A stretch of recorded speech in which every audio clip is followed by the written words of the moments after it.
people who are actively engaging in corruption are not, there's no action being taken. Even I was talking to some of my friends, we just saw the cases like going on, but at the end of the day, you'll find somebody was released. So the next person needs to come up and just have more controls in terms of how money is spent and how projects are also conducted. How has the state of the economy affected you personally? For me, I'm a small business owner.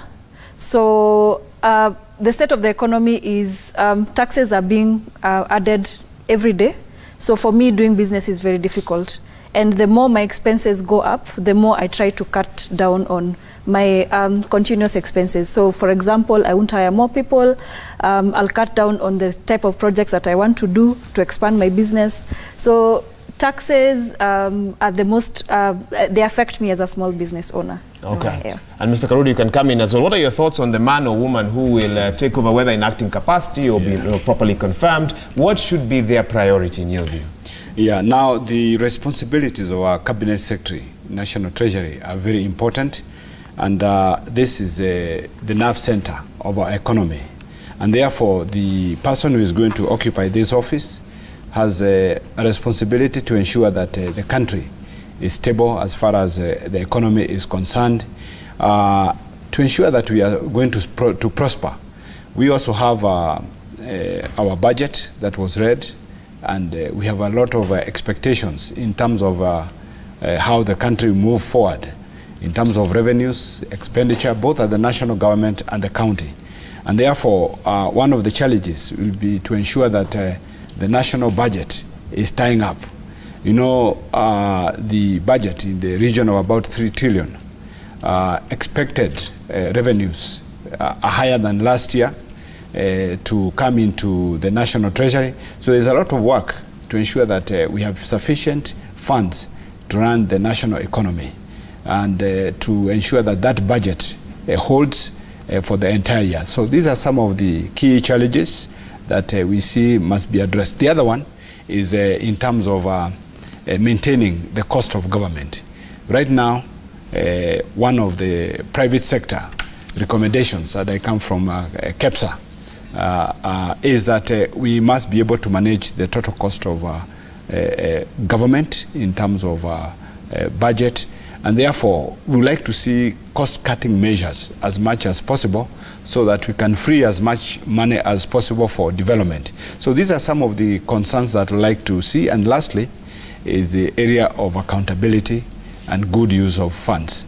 We have seen issues of corruption.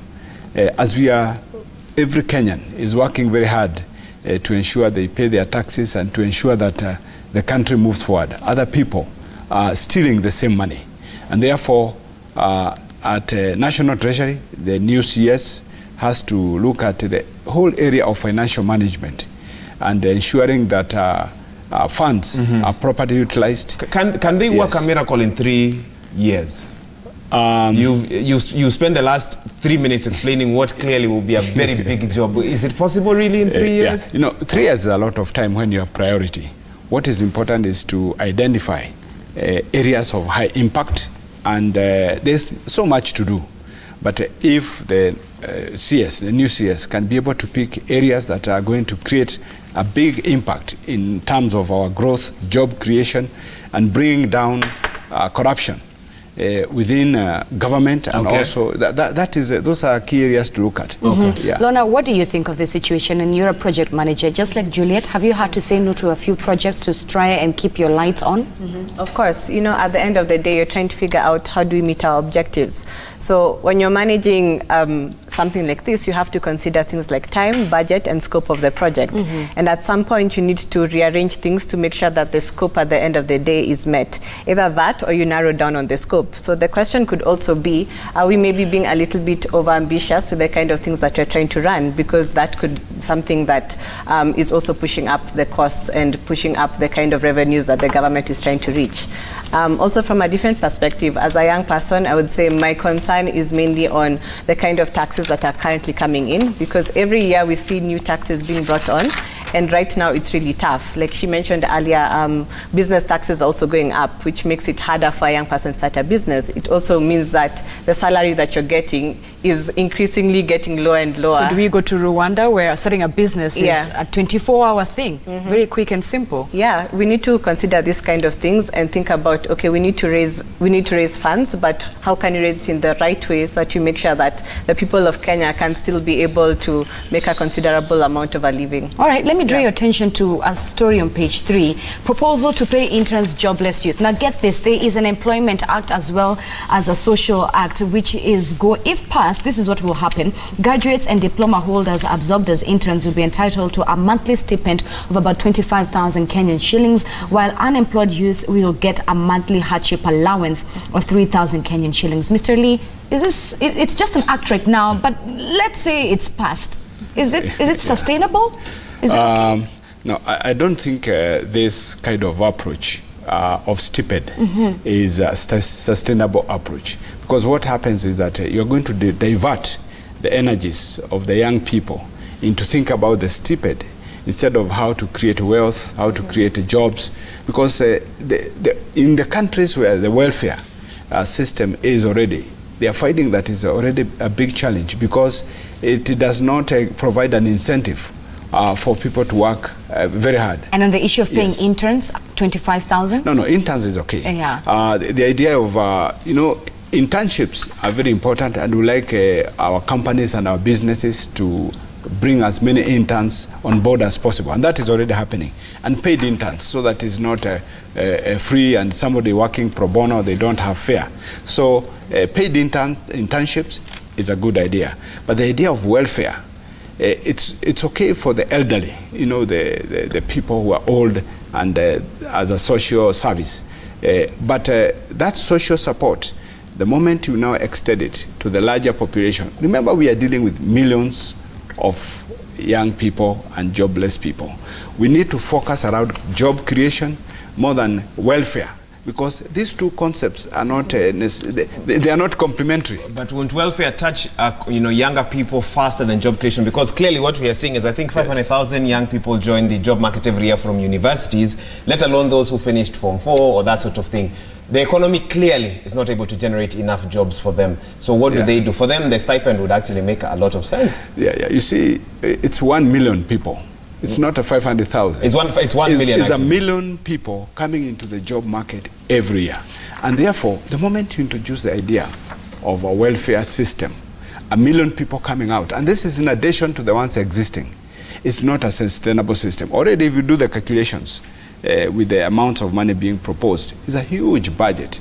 And therefore, and then you are not able to even know who is a legitimate beneficiary or not. And then you focus all the young people that direction. So instead of looking for opportunities, they'll be looking for forms for welfare, downloading forms for welfare.